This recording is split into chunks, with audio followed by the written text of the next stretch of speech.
What's up, Trek Nation, and welcome back to After the Snap. I'm your host, Tasha Pierce, and we are at the penultimate episode of Star Trek Lower Decks. This is Season 2, Episode 9.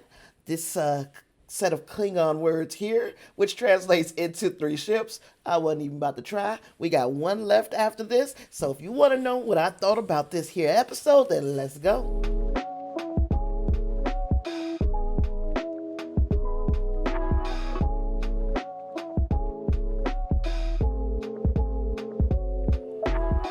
Okay, so like I said, this is the title of this episode. I'm not going to. It's in Klingonese, and I'm not. The loose translation is 3 ships, and that's what we rolling with here over on After the Snap. Now, this is the one where Boimler tries to find a bridge buddy while the U.S.S. Cerritos crew has downtime during a long warp trip. So we're looking at something around 12 hours of warp, and the captain allocated a little bit of time of R&R, rest and relaxation. The setup of this whole rest and relaxation mission was that the lower deck ensigns that we, follow around the ship, all of them are teaming with a senior officer for R&R, with the exception of Boimler. Now, Mariner is going to hang out with her mother for some mother and daughter bonding time. Tendi and Tiana are going to the holodeck, and they are going to do some rock climbing. Rutherford actually has 2 buddies in this situation. Shax and he are going to do pottery, and he and Billups are supposed to make soup together. There's a soup recipe that Billups wants to try. So Boimler, odd man out. So what does he do? Boimler finds Kayshawn. Now, before I get into that, because there was something I need to go back to. Number one, I was completely prepared for more of the same in this episode. Completely prepared for it. And then Boimler, Rutherford, Tendi, and Mariner got to discussing what it might be like being a lower decker on a Klingon ship. And we were transferred immediately to the Shata, bird of prey, and its lower decks instance.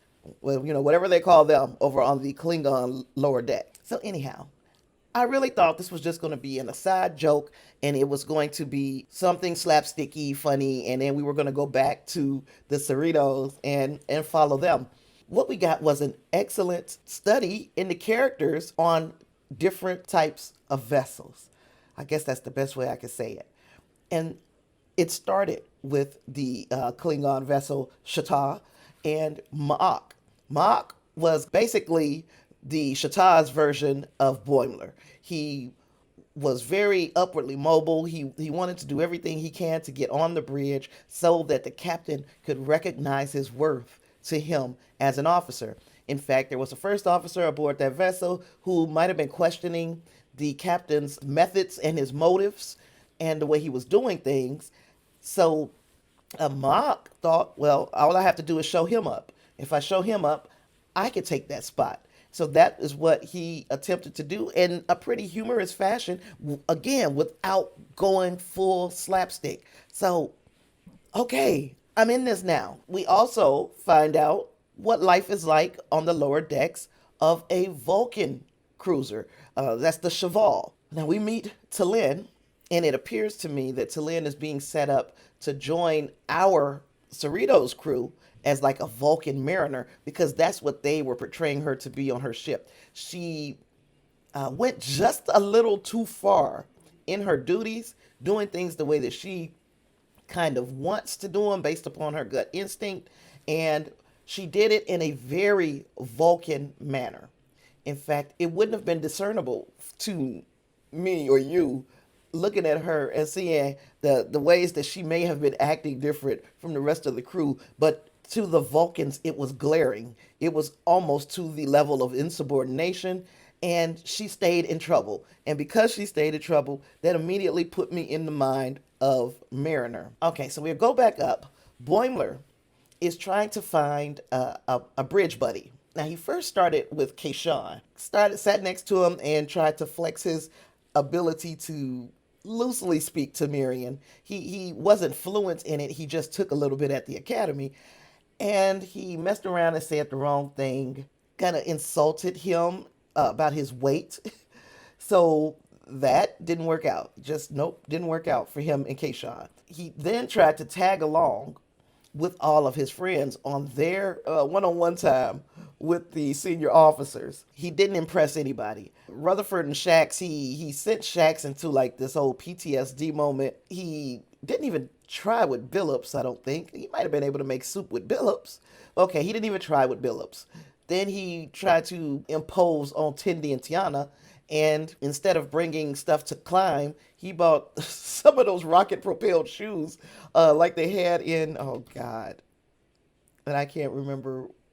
I can't remember which movie it was, but he wore some of those rocket-propelled shoes, and that was not very impressive to Tiana because she's a cat, so she wants to climb things. So he blew it there. Now, last but not least, he went to the holodeck where Mariner and Freeman were bonding. And he walked in on one hell of a conversation. He could not get out of that holodeck fast enough. And I found out that Freeman and I have something in common. We have hot flashes. Who would have known? Who would have thought it, huh? Two middle-aged women, one animated, one real, both suffering from the same maladies of growing old. But anywho, he runs into Ransom on the turbo lift, along with the Benzonite and the, God, who was the other one? I don't even remember what the other one was. She might have been a human. But anywho, they were all talking about how they came from Hawaii. So, whatever they were doing was going to be to remind them of home. And Boimler walks in on this, makes a comment, and they take that to assume that he was from Hawaii as well. So he kind of roped his way into hanging out with them based on their shared hometown. Now, of course, we find out later that Boimler is not. He's not from Hawaii. He's not. He's from Modesto, California. But he lied. He went along with the lie because he really, really, really felt it's important for his chances of promotion if he gets to hang out and spend quality social time with a bridge officer. He's basically carrying around the guilt that he lied to these people. He lied to his comrades, but he doesn't want to be left out either. So instead of telling the truth, he said aloha. And he basically went to the luau with Ransom and that group. Now, back over on the Klingon vessel, we find out that the captain of this vessel, Captain Dorg, is, seems to be the typical Klingon captain of a typical Klingon bird of prey. And he, again, was having these issues with his first officer to the point where he ended up having a dispatch with them. Because just like I do, that if some crap goes down on a Klingon vessel, then it's basically a fight to the death to see who is, going to be in charge. Well, I'm guessing that his former first officer didn't have that. Ma'ak proved his worth by doing the dirty jobs on the ship and for having the captain's back no matter what. He was rewarded by becoming the second in command. Of course, becoming second in command means you become privy to more information about what's going on the bridge. And the more Ma'ak learned about what was going on the bridge, the less he liked it. And then going over back to the Vulcan ship, we see Mariner. No, her name is Tallinn. We see Tallinn getting in trouble again, and she's just too emotional for this Vulcan ship. Yeah, she's sentenced to 2 days of silent meditation, but she takes a pad with her even while she's meditating so she could continue working on the project that she was working on that got her into so much trouble. That later on, that little project she was working on is going to come in handy. So thank goodness Tallinn was still working on her project. But going back to the Klingon vessel, we find out that Captain Dorg has no honor. He is no honor. No honor whatsoever. Turns out he is the puppet master behind the Packlet attacks on the Federation because he is in hopes that he can destabilize that region and allowing him to lead the Empire in taking over. So he's got an evil plan. And he has been helping the Packlets with upgrades and weapons for some time now. In fact, we know at least from the last part of last season. So this don't sit well with Mog. This don't sit well with him at all. He ends up going over with the captain to the Packlet crump ship. The Packlet crump ship Packlet. After these dummies blow up a bomb, and I forgot what kind of bomb it was, but they blow up an asteroid with a bomb that the Klingons gave them to use on Earth. And what that ended up doing is signaling their presence in that region. They tell the Klingons that they need another boomer, which is a bomb, because the other one stopped working. But these idiots, of course, had used they had used it already. They thought they was going to be able to use a bomb twice.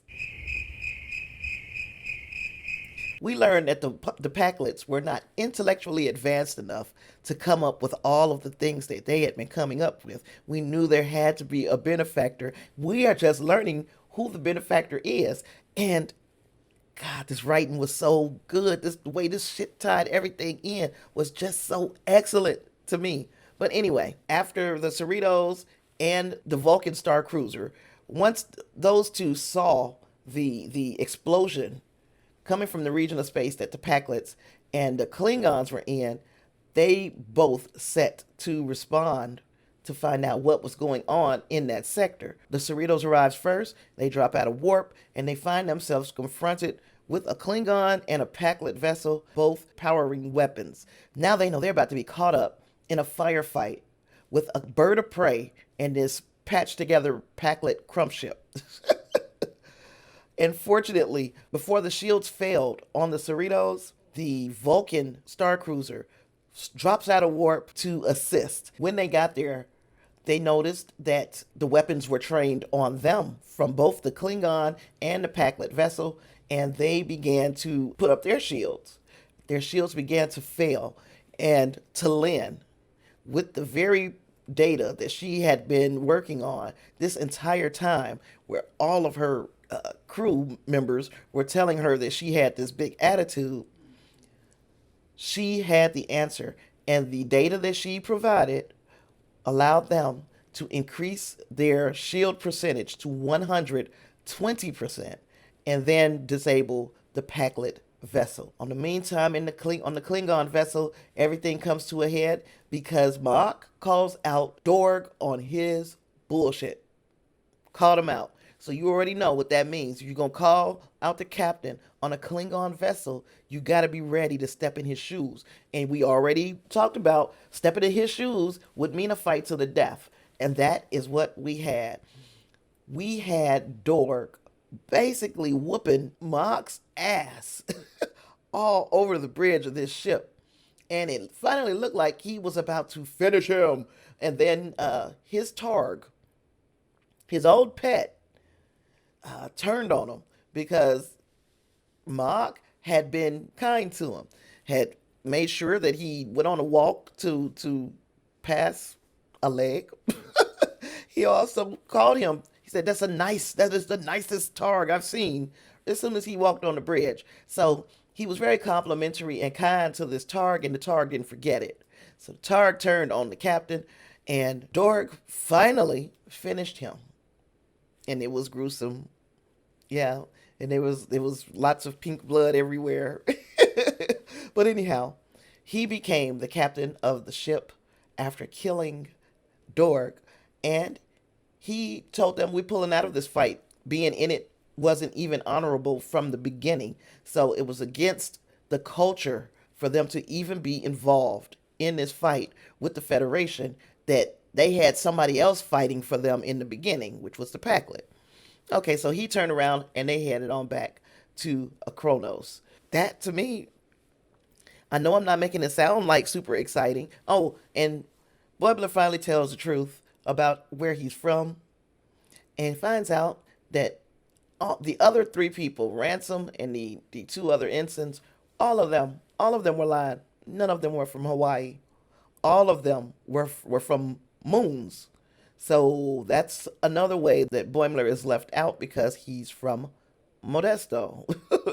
But he he thinks he's blown it with Ransom and that he doesn't have anything in common with them anymore because he's not from a moon. And then he finds out what Ransom really thinks about him. When a new, I want to say cadet, when a new cadet is having is needing a mentor on the ship, Ransom recommends Boimler, and the way that he recommended him to this kid was very, very flattering. The language was very respectful, and yeah, he found out that he is a respected member of this crew already, and that he's already caught the attention of a senior officer without doing all this extra stuff. Boimler's performance speaks for itself, and I enjoyed how that ended. But the really, really, really good thing is we got to see one more lower deck, and it was a Borg cube. A Borg cube. The Borg cube lower decks was probably just what you expect. just a bunch of standing up Borgs, and I think I laughed harder than what I thought was possible at that scene. So that was it. That was the episode. Three ships, and the other word is right here though. That was the other. That was the episode. So I'm gonna try to make this short and sweet. We need more of this. We need more of this. If this team is capable and has been capable of delivering an episode this stellar, what have they been doing? This was a funny episode that had its high stakes moments. It actually began fleshing out the world around the Cerritos, and it was funny without going way, way, way over the top. If any episode this season, out of all 9 that we've seen so far, if any episode this season could be considered perfect, this is it. We tied up a loose end from last season, like how were the Packlets getting their ship and their weapons upgrades. We tied that up in this episode, and we still have one more episode to go. We had a beautiful battle. The battle was just gorgeous. It was almost as good as seeing a live action battle in Star Trek. We got this for the penultimate episode, not even the last one. The bar is really, really set high. The last episode has to more than knock it out of the park. It's got to be a grand slam, walk off, 9th inning. It's got to be that. That's what we have to have from this final episode, just for it being preceded by an episode like this. And all season long, while these episodes have been getting better, I did not trust that this group had this kind of episode in them. And then there's today, this episode. And I can't wait to see how they wrap things up. On my regular 1 to 5 scale, this one, I'd give a 5. I don't think there was anything wrong with this episode. Nothing. We got so much of everything good about Star Trek in this episode. It was put together so nicely. I could go on and on and on about how this thing was set up, how it was directed, how each one of the lower decks on each one of these different ships happened seamlessly, how we actually see the cultural differences in all of these species.